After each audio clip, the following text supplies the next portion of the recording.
Hello everyone, welcome back.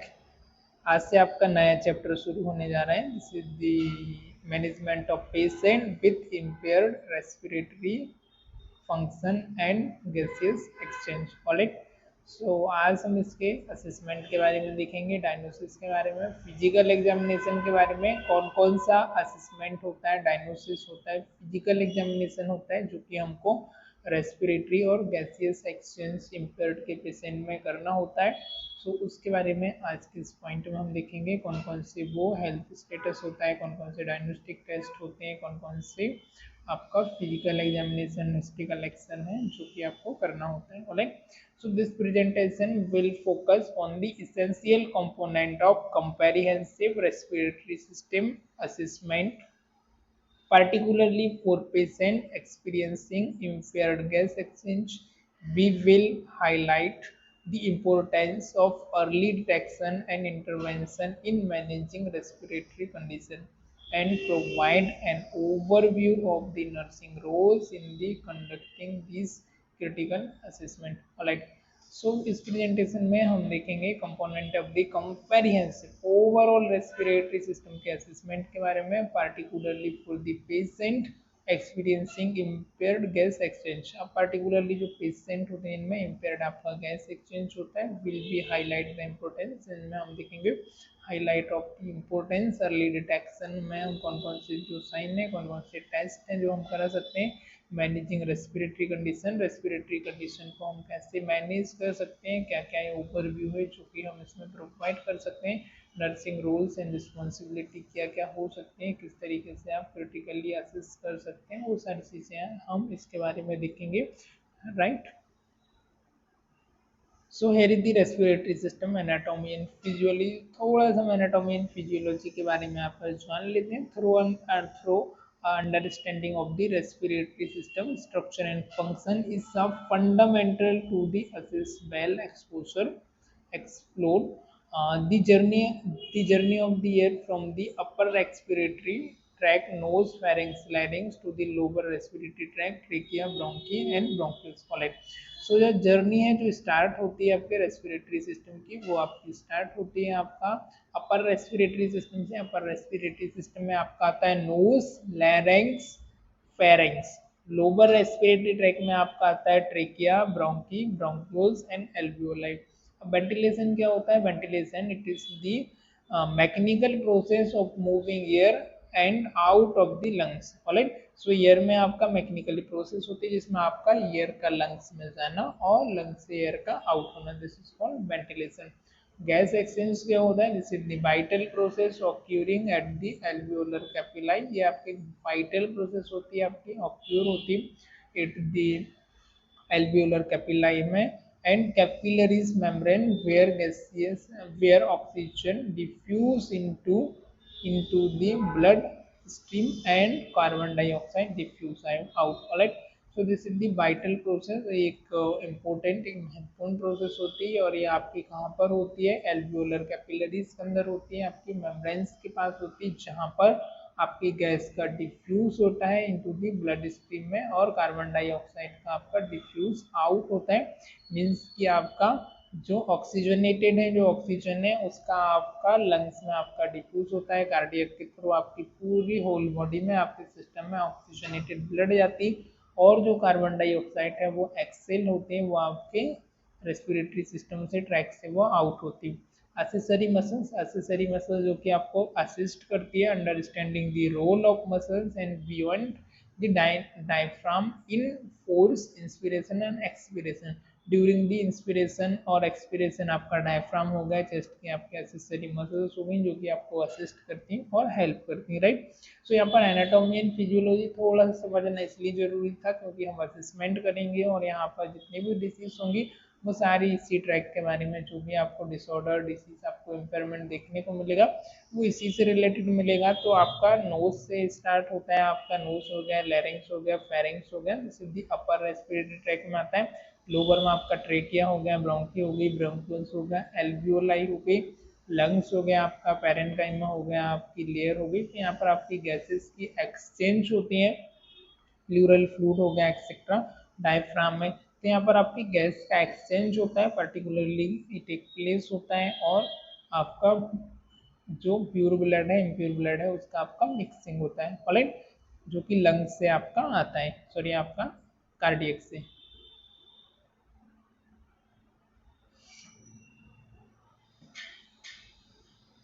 Now here is the next slide. Gathering essential information, subjective history taking, key interview questions. Alright. So subjective history taking. Subjective means कि patient को क्या problem हो रही, क्या वो feel कर रहा है उसे, तो जब भी हमको ये कलेक्ट करना होता है, so collecting detail subjective history from the patient is the first crucial step. Patient से जो भी डिटेल है हिस्ट्री कलेक्ट करना ये आपकी फर्स्ट क्रूशियल स्टेप होती है। दिस प्रोवाइड इनवैल्यूएबल इंसाइट, जो कि आपको इनवैल्यूएबल इंसाइट प्रोवाइड करती है into their respiratory health and potential. First जो आता है fast medical history, fast medical history में प्रीवियस उसको रेस्पिरेटरी डायग्नोसिस है उसके बारे में हमको हिस्ट्री कलेक्ट करना होता है, लाइक आपका अस्थमा हो गया, सीओपीडी हो गया, निमोनिया हो गया, ट्यूबरकुलोसिस है और एलर्जीज है।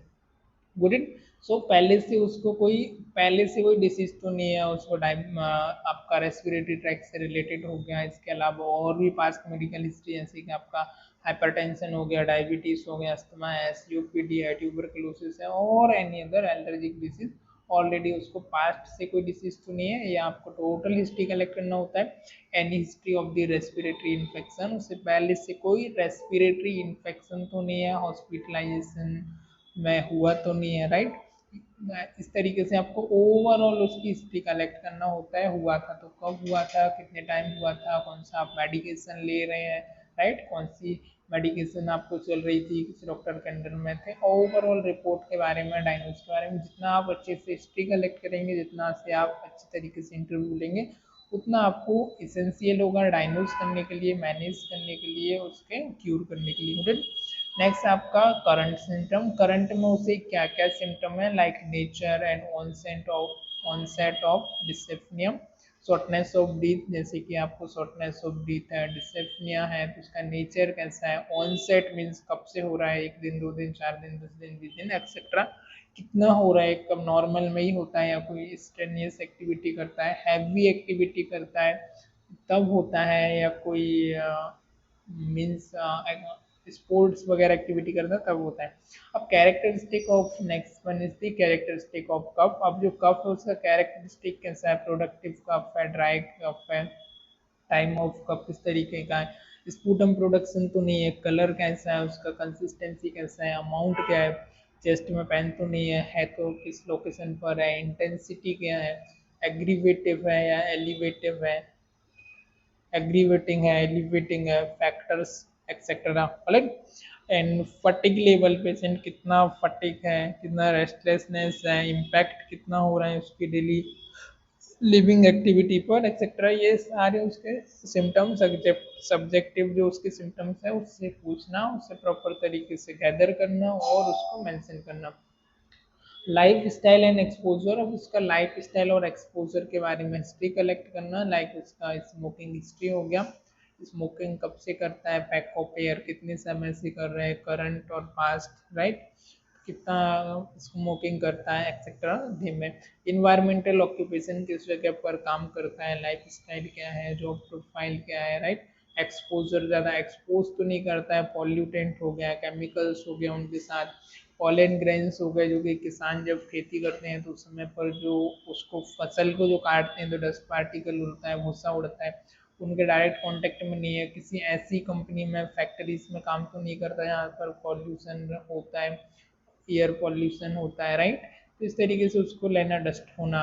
And use of respiratory device, कोई रेस्पिरेटरी डिवाइस यूज़ नहीं करता है वो, ऑलरेडी कोई थेरेपी तो नहीं चल रही, सी पैप हो गया, वाई पैप हो गया, नेबुलाइजर हो गया, ऑक्सीजन मास्क हो गया एक्सेट्रा, या कोई इन्हेलर वगैरह तो नहीं लेता है, राइट, कोई पंप तो नहीं लेता है।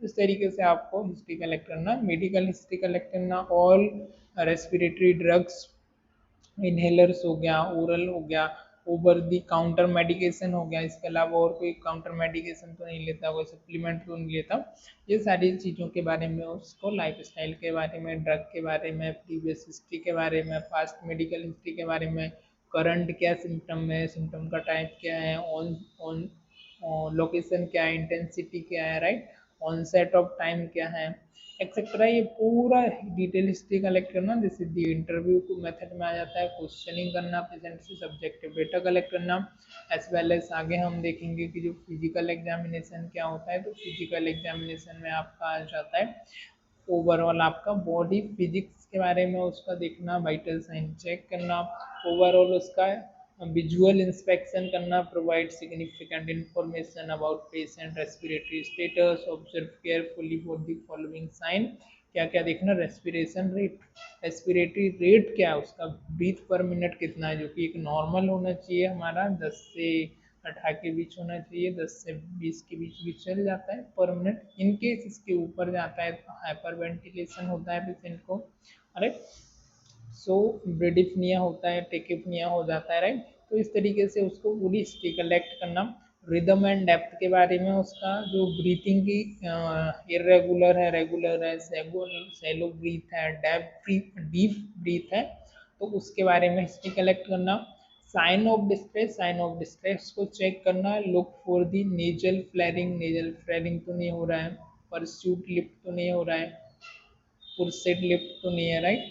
ब्रीदिंग किस टाइप का है, उसका use of accessory muscles, accessory muscles का यूज तो नहीं हो रहा है, लाइक आपका स्टर्नोक्लिरॉइड मसल्स हो गया, स्केलनेस हो गया, और आपका एब्डोमिनल मसल्स हो गया, तो इसका भी इन्वॉल्वमेंट हो रहा है, या फिर चेस्ट मसल्स का इन्वॉल्वमेंट हो रहा है। पेशेंट का पोजीशन क्या है, note if the patient is in tripod position which often indicate respiratory distress, right. Patient का पोजीशन क्या है, एक्सेट्रा चेक करना, स्किन के कलर के बारे में, टर्गोसिटी के बारे में, साइनोसिस तो नहीं है, येलो डिस्कलरेशन तो नहीं है, ब्लू डिस्कलरेशन तो नहीं है, लाइट साइन ऑफ हाइपोक्सिया हो सकता है। चेस्ट वॉल का मूवमेंट को ऑब्जर्व करना, observe for the symmetry of chest wall, expansion, presence of restrictions like intercostal, subcostal, supraclavicular during the respiration for it.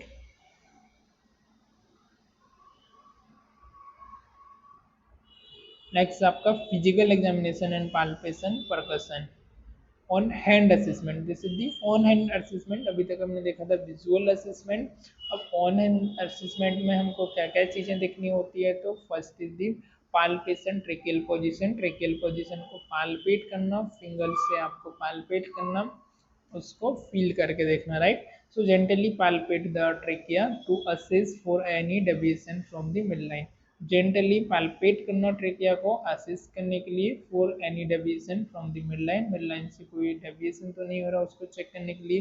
Tracheal deviation can indicate significant intrathoracic pressure, tracheal deviation आपका indicate करता है significantly आपका intrathoracic pressure को change होना, such tension होना, pneumonia, pneumothorax होना, etcetera.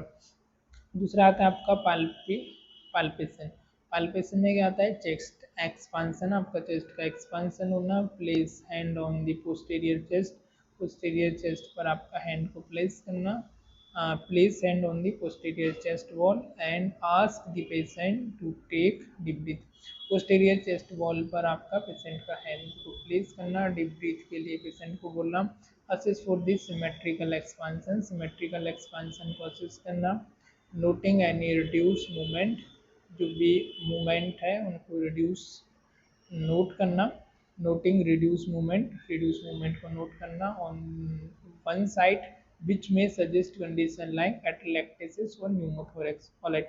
so assess the symmetrical expansion, symmetrical expand हो रहा है कि नहीं चेस्ट का, उसको assess करना, नोट करना, any reduce movement, one side ज़्यादा है वन साइड कम है, जो कि आपका इंडिकेट कर सकता है कंडीशन लाइक आपका एटेलेक्टेसिस हो गया और न्यूमोथोरेक्स हो गया। तो उसकी वजह से एक साइड का सिमेट्रिक हो सकता है, एक साइड का आपका मतलब असिमेट्रिक होना, बोथ इक्वल नहीं हो पाना दो साइड का। पाल्पेशन, टैक्टाइल फ्रेमिटस को पाल्पेट करना, feel for the vibration transmitted through the chest wall as a patient repeat word, alright. जैसे 99 जो पेशेंट को बोलना है 99 बोलने के लिए फील करना, for the vibration transmitted through the chest से वाइब्रेशन आ रहा है, एंड रिपीट करने के लिए बोलना इंक्रीज द फ्रेमिटस में इंडिकेट कंसोलिडेशन न्यूमोथोरेक्स। यदि इंक्रीज हो रहा है फ्रेमिटस तो वो कंसिडरेट करता है आपका न्यूरोथोरेक्स को, while decrease fremitus can suggest air pneumothorax. यदि डिक्रीज होता है तो वो आपका इंडिकेट करता है आपका न्यूमोथोरेक्स को और फ्लूड प्लूरल इफ्यूजन को in the pleural space. Next है आपका percussion lung field. Lung field को परकसन करना, symmetrically percuss the lungs field to identify areas of dullness suggesting fluid or solid tissue, example pneumonia, pleural effusion or hyperresonance indicating excessive air, example pneumothorax or emphysema।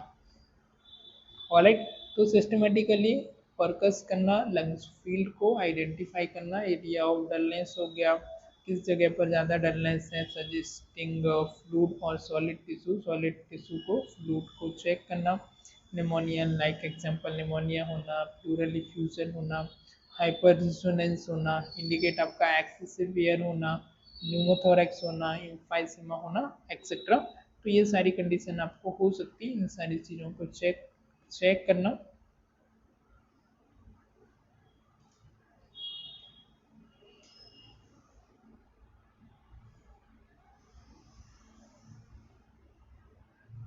Physical examination, auscultation मतलब कि सुनना, sound को सुनना, and auscultation is the cornerstone of the respiratory assessment, allowing nurses to listen to air movement and identify abnormal breath sound. Listen systematically to both anterior and posterior lung field. Alright, so normal breath sound सुनना anterior and posterior lung seat से, उसका symmetrically sound को सुनना, listen करना। normal breath sound, vesicular sound, soft low pitch heard over the most of the lung field, inspiration longer than expiration। alright, so vesicular sound, this is the soft low pitch sound होता है, hear over most of the lung field, most of the lung field में आपको सुनने को मिल जाता है। Inspirational longer than expirational, inspirational longer होता है than the expirational. Bronchial sounds, bronchial sound जो होता है लाउड होता है, हाई पिच होता है, ट्यूबुलर होता है, heard over the trachea, trachea को आप सुन सकते हैं। मेजर ब्रोंकी होता है, एक्सपिरेशन होता है, लॉन्गर देन इंस्पिरेशन होता है। नेक्स्ट आएगा आपका एडवेंटिटस साउंड, क्रैकल रेल्स होता है, जैसे दी डिसकंटिन्यू पॉपिंग साउंड होता है, often indicating fluid in the small airways, example pneumonia, heart and bridges आता है। हाई पिच साउंड होना आपका, विस्किंग साउंड होना, typically on the expiration due to the narrow airborne, narrow होने की वजह से अस्थमा सीओपीडी की वजह में आपका हाई पिच, अस्थमा सीओपीडी की वजह से हाई पिच साउंड भी आपका हो सकता है। नेक्स्ट आपका rhonchi, rhonchi this is the low pitch snoring sound caused by secretion in large airways, often clear with coughing। Stridor sound होता है, this is the harsh high pitch sound and inspiration sound indicating upper airway obstruction, example croups foreign bodies की वजह से हो सकता है। Plural लब सबका क्रैकिंग होना, गैदरिंग साउंड होना, cause by the inflamed pleural surface की वजह से हो सकता है। रबिंग टुगेदरनेस की वजह से आपका हो सकता है। आई होप इतना क्लियर हुआ होगा। नेक्स्ट आपका re recognising sign of impaired respiratory function. अब कुछ की इंडिकेटर हैं जिनकी हेल्प से हम रिकॉग्नाइज कर पाएंगे कि इम्पेयर्ड रेस्पिरेटरी फंक्शन हुआ है, तो ये इम्पोर्टेंट है, this is the important, please आपको अटेंशन से देखना है, please pay attention.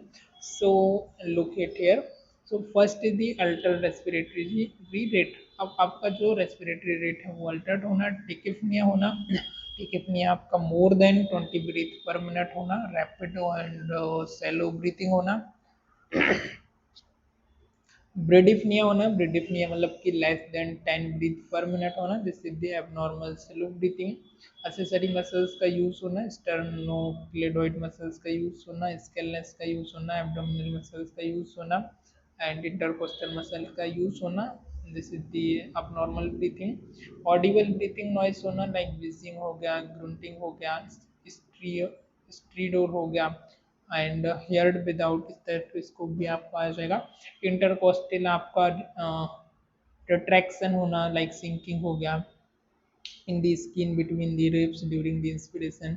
Alter level of consciousness होना लाइक रेस्टलेसनेस हो गया, कंफ्यूजन हो गया एंड सोमनोलेंस हो गया due to hypoxia hypercapnia. Speech impairment होना, inability to speak in full sentence due to the shortness of breath, right. And cyanosis होना, this is the bluish discolouration of lips, fingertips और mucous membranes, और like decrease SpO2 pulse, SpO2 का pulse का आपका decrease होना, this all sign are the impaired respiratory function, right.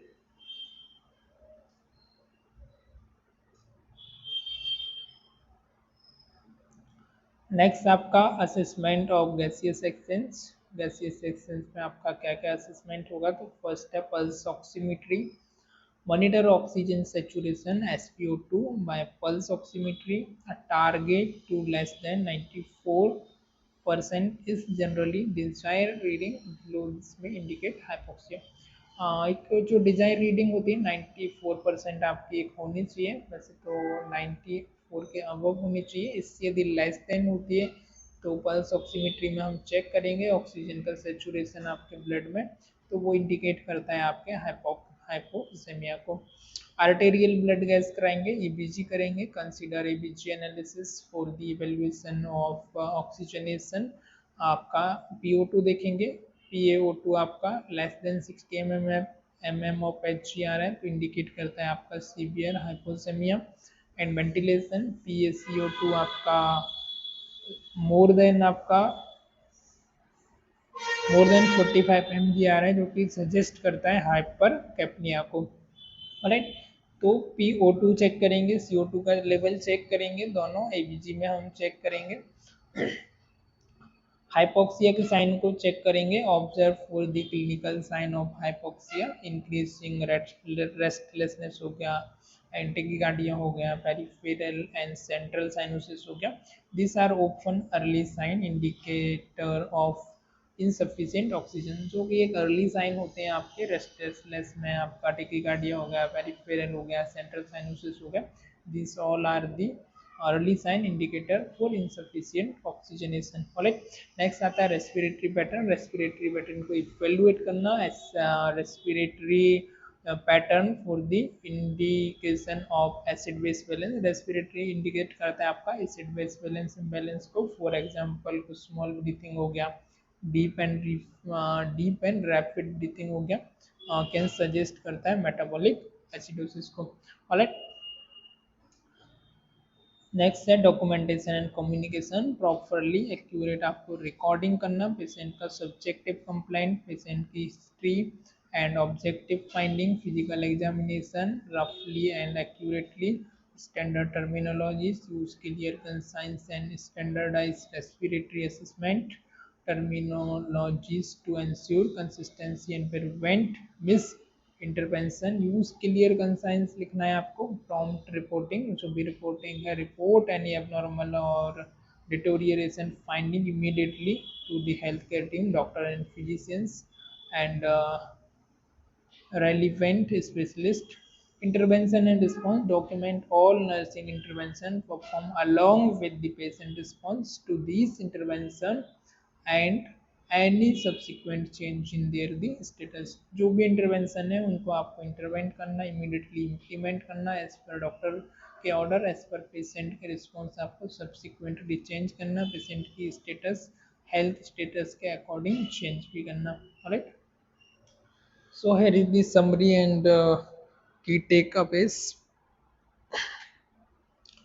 So this is the comprehensive nursing assessment for the respiratory system. It is foundational to the providing high quality care for patient with impaired respiratory function and gaseous exchange. A comprehensive respiratory assessment is critical for early detection and management of respiratory impairment. The assessment process involves integrating subjective history with objective findings from inspection, palpation, percussion, and auscultation.